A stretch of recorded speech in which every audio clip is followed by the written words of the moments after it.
우리 인간도 운명이라는 것은 분명히 있다고 해야 하겠습니다. 자연 속에서도 어떤 종자는 쑥쑥 잘 자라는데 어떤 종자들은 힘을 못 쓰듯이 튼튼한 부모로부터 튼튼한 아기가 나오게 되어 있고, 내가 약하면 내 후손들도 약골 가능성이 크다고 하겠습니다. 반드시 그런 건 아니지만 어쨌든 나는 내 조상들의 DNA 유산을 그대로 물려받고 있다 하는 얘기입니다.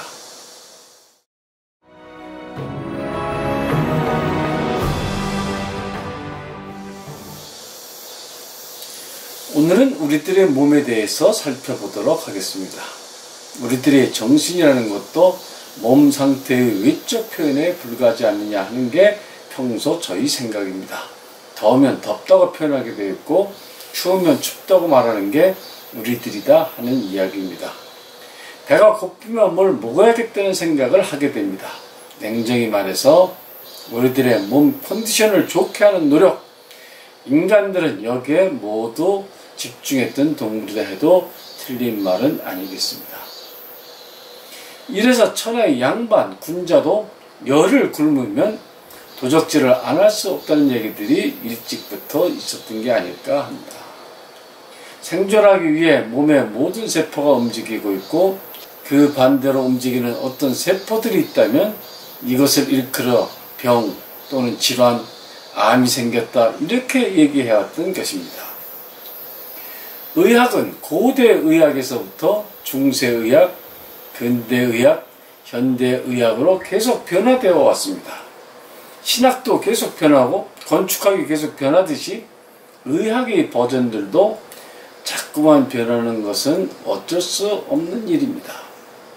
정보가 자꾸 변하면서 건강이 무엇인지, 병이 무엇인지, 치료가 무엇인지에 대해 보는 관점들도 당연히 변했고 해석도 변할 수밖에 없었습니다. 고정관념들이 야금야금 허물어지고 그 자리에 새로운 치료법들이 메꿔지는 것이었습니다. 사람들은 자기 생명을 다루는 분야이기 때문에 예로부터 동서양을 막론하고 의사라고 하면 사회적 최상위 계급을 부여했고 의사의 말은 절대화되기가 일쑤였습니다. 의사에겐 실수가 허용되지 않았고 시행착오도 없어야 한다고 믿었습니다. 종교 지도자들이 초기엔 모두 의사처럼 나는 너의 심령을 고치는 사람이다 하는 은유를 많이 썼던 이유도 여기에 있겠습니다. 모든 세포들이 정상적으로 운영되면서 어떤 정상 평형 상태를 유지하는 것을 보통 건강하다 일컫습니다. 건강함은 모든 세포들의 총합적 상태를 기준으로 말해집니다.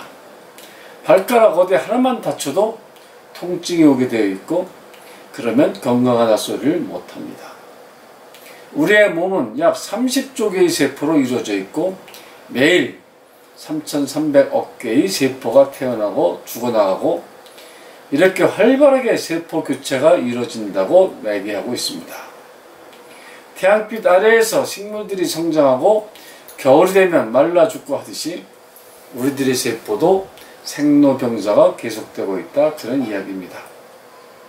이런 세포들의 상태, 세포들의 장난으로 우리들이 생로병사가 결정된다 할 수 있겠습니다.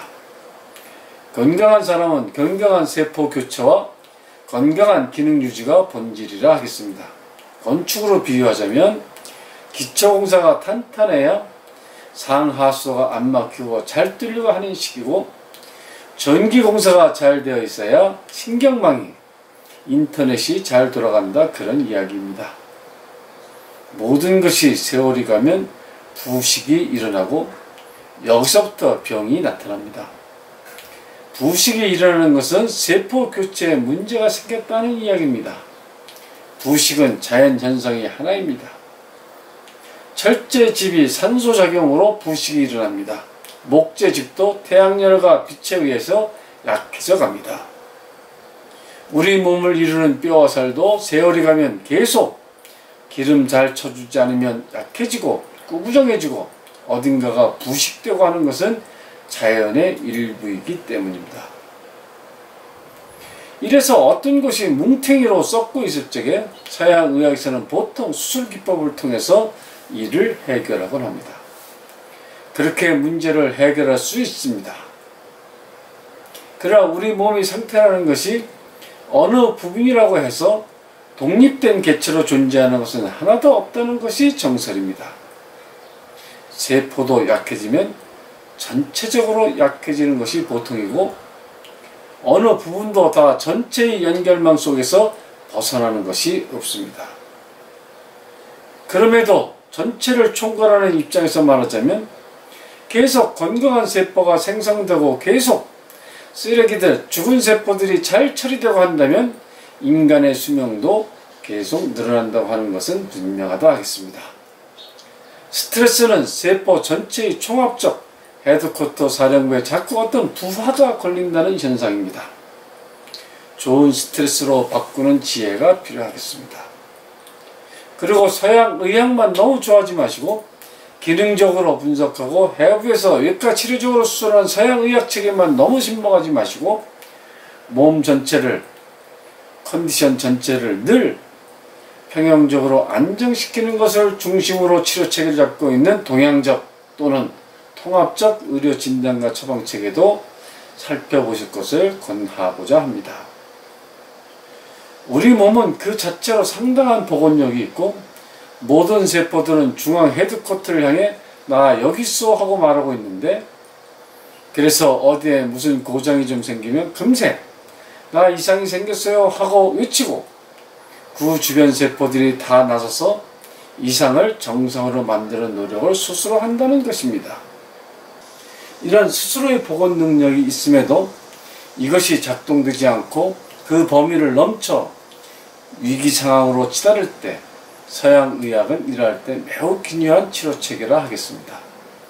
사태 수습에도 늘 완급이 있고 경중이 있는데 이런 것들을 잘 조절하는 의료체계에 대한 신뢰는 저버릴 필요가 없을 것입니다.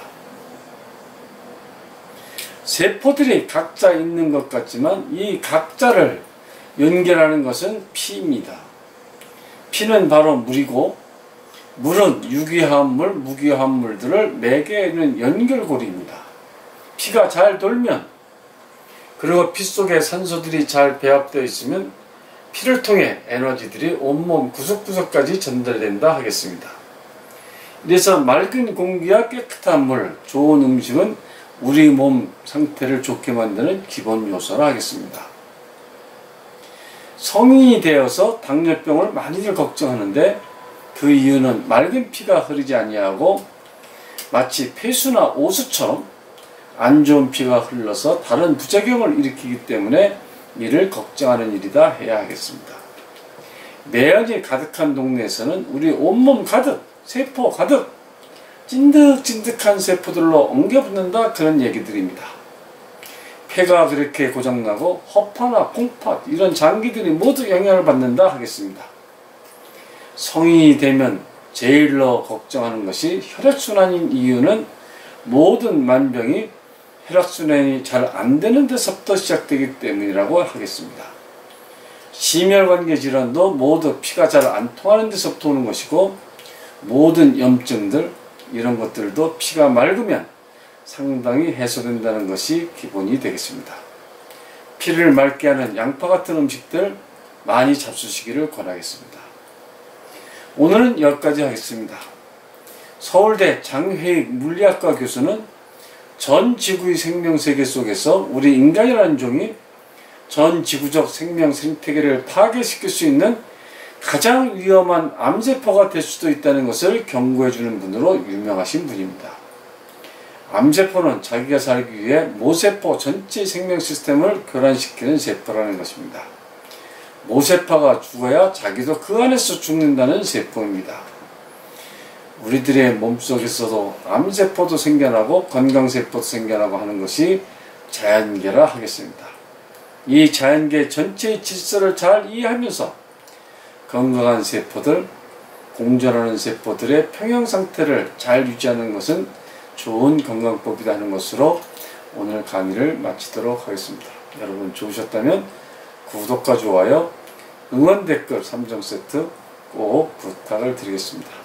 여러분들의 응원이 저희 방송이 명품 방송이 되는데 결정적인 도움을 주실 것입니다. 감사합니다. 그럼 다음 시간에 다시 만나 뵙도록 하겠습니다. 고맙습니다.